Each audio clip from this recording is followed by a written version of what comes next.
The HOA president barged in just 3 days after I moved into my late uncle's cabin, demanding I hand over the lake rights.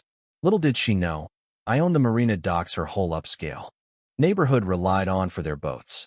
I'm Ethan Caldwell, and that moment turned my fresh start into a battle for justice that exposed a web of corruption. Victoria Hargrove pulled up in her gleaming white SUV, stepping out in her golf attire like she owned the place, folder in hand. "This lake is community property," she declared, thrusting papers at me. "Sign over the marina. Operations now." Her eyes betrayed desperation, but I sensed a bluff. What she didn't realize was her scheme was a ticking financial bomb, and I held the detonator. The air still carried the faint scent of funeral lilies mixed with the piney aroma of the old cabin, a stark reminder of Uncle Harlan's recent passing. I had barely unpacked, my boxes scattered across the creaky wooden floors, when this woman invaded my grief-stricken space with her entitled demands. To understand how I ended up in this escalating war, let's rewind 6 months. I was a 46-year-old divorced mechanic from Milwaukee, scraping by in a cramped studio apartment that reeked of greasy takeout and shattered dreams. My ex-wife had claimed our family home in the settlement, leaving me with mounting legal bills and a future as dim as a flickering fluorescent bulb. Life felt like an endless grind of oil changes and engine repairs, with no horizon in sight.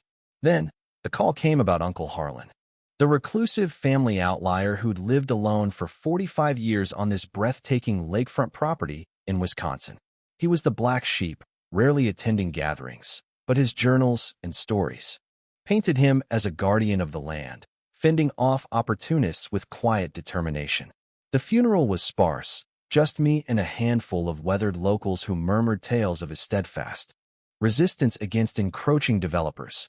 In the lawyer's office, thick with the odor of stale coffee and yellowed files, the inheritance was revealed: 2 acres of prime waterfront on Lake Serenity ***, including 450 feet of shoreline, full underwater rights, and an 8-slip marina that had been renting out for $250 per month each. Do the math. That was $2,000 in monthly passive income. A lifeline I desperately needed.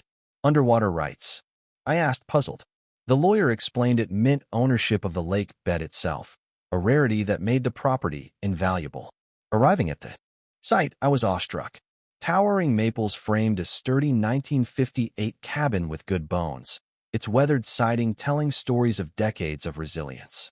The crystal-clear waters of Lake Serenity lapped gently against professionally built docks, the air infused with fresh lake breeze and lingering sawdust from Uncle Harlan's workshop. This wasn't just land. It was a sanctuary, a chance to rebuild my life away from the urban hustle. I envisioned mornings with coffee on the porch, watching herons skim the surface, and evenings tinkering in the shop, perhaps starting a small boat repair side gig. But paradise proved fleeting. 3 days post-funeral, 3 days. I was measuring for new window frames when gravel crunched under tires. Out stepped Victoria Hargrove, radiating privilege in her golf outfit at 10 a.m., designer shades perched like a crown. Flanked by 2 jittery board members, she marched up with a smile sharp as a blade. "We need to discuss your situation," she said, the word situation dripping with condescension. The folder she shoved at me contained official documents claiming the lake access was a grandfathered community easement, demanding I transfer marina operations to the HOA for a symbolic $1 annually. "This is how Serenity Shores operates," she lectured, as if I were a dim-witted child. "We maintain standards to protect property values. We can't allow disruptive commercial activities in our family-oriented community." Her coded language set my teeth on edge. "People like you," implied an outsider, perhaps judging my blue-collar roots. 48 hours to sign willingly, she warned, adjusting her shades menacingly, "or we'll make your life hell in court." Ask the Richardsons how that went. They can't, because they sold and fled after we crushed them. The threat lingered like humid fog as she drove off, leaving me stunned on the porch. That night, surrounded by Uncle Harlan's musty journals under the glow of a single lamp, with waves softly slapping the docks outside, I delved into his records. Page after page chronicled Victoria's reign of terror, the Larsons, Ousted after 20 months of frivolous lawsuits over minor violations, the young Garcia couple intimidated into leaving via endless citation letters. One entry froze me. Victoria thinks she's clever, but she ignores the 1998 county easement, $15,000 annual fee for lake access. Unpaid for years. That's your nuke.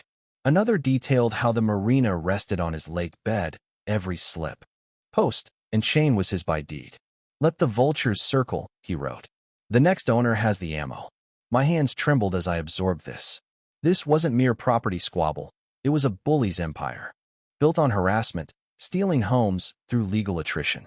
The basement, redolent of mothballs and aged paper, yielded more. The 1954 deed affirming riparian rights to the lake's center. Underlined in red with a note. Lakefront includes bed unless excluded. Why it's premium. Uncle Harlan had documented 45 years of HOA interactions, demands, refusals, threats, all politely. Rebuffed with deed references. As a mechanic, I'd learned to document everything on job sites. Now, it was war prep. Victoria didn't dawdle.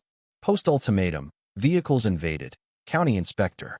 Kyle Benson, sheriff's deputy, and her SUV trailing. Complaints of illegal ops, environmental breaches. Kyle announced amid diesel fumes clashing with my coffee. Victoria hovered. Bouncy with glee. The deputy ensured cooperation. Paperwork mix-up, she cooed falsely. Kyle's whisper changed the game. Your uncle was solid. She's been filing against you pre-move-in, that. Scream anything. 3 weeks of complaints before inheritance? He inspected meticulously, 0 issues. Seen this pattern, he murmured lakeside. Harassment, then cheap sales to shell companies. Linked to her. Evening in the basement, I photographed every page, uncovering the deed's clarity. Full lake bed ownership. They'd charged $300 monthly for slips, but paid Uncle Harlan only. $250, $1.50 skimmed per household. $43,200 fraud over 15 years. My counterpunch. Calling Kyle to file trespass, unauthorized ops complaints. Operating ventures on my bed without rent. $172,000. Allies surfaced. Sam and Laura Jenkins with cookies and a folder of their nightmares. 17 violations in 6 months. Grass height. Mailbox color. Trash visibility. $28,000 in fees. Sam bittered. Her hubby Craig flagged our mortgage post-fight. 3 other families sold cheap to her shells. Sitting on the dock that night, waves whispering secrets, I vowed to end her. Predation. Certified letters went out. Trespass notices, $172,000 demands. Boat removals in 30 days. Victoria retaliated viciously. Emergency meeting flyers screaming health hazard from my toxic marina. Sam reported. Claims chemical leaching. Undesirables incoming. She'd hired a $450 per hour lawyer for injunctions. Then, slip renters arrived, coerced. Terminate or $600 daily. Fines. Garden gnomes. Mailboxes suddenly non-compliant. Attorney Elena Vargas, lakefront specialist, revealed. Victoria acquired 5 properties via harassment, buying at 65% value. Craig's bank holds 25 mortgages, conflict galore. HOA collected $300 but paid $250, $43, $200 stolen. Offensive launched, letters to all 52 homes exposing fraud, conflicts, patterns. Chaos ensued. Calls flooded, not rage, desperation. Half needed my slips. Elena unearthed the 1998 easement, $15,000 yearly unpaid, $390,000 owed. Without it, 34 homes lost 45% value, $2.8 million depreciation. Victoria's hurricane, bribing inspectors, forging leases, staging protests, all backfiring. Allied war room, strategy to block her escapes, invalidate easement, eminent domain, smears. Federal RESPA violations loomed. Documented by neighbors, we packed meetings. Her desperation peaked. Debris dumps, vandalism, false threats, mail theft, wildlife hoaxes, all caught by cams, allies. FBI called, racketeering across states. At the packed meeting, Under misty skies, Victoria ranted. Agent Sarah Donovan entered. Arrest for fraud, bribery, conspiracy. Cuffs clicked amid. Gasps, Craig too. Neighbors erupted in relief. 6 months on, fireworks burst over Lake Serenity at Freedom Fest, 350 celebrating. Victoria imprisoned 20 months, assets seized. Victims compensated. New board slashed dues 50%, values up 20%. Marina funded parks, scholarships. As kids sailed, Emma, her daughter, thrived, symbolizing renewal. Fireworks glow on waves evoked. Cinematic triumph, community reborn. But was total exposure merciful, or should redemption arcs exist for reformers? Share thoughts on justice versus forgiveness in fractured communities. What heals? Divides? Comment, like, subscribe for more underdog wins.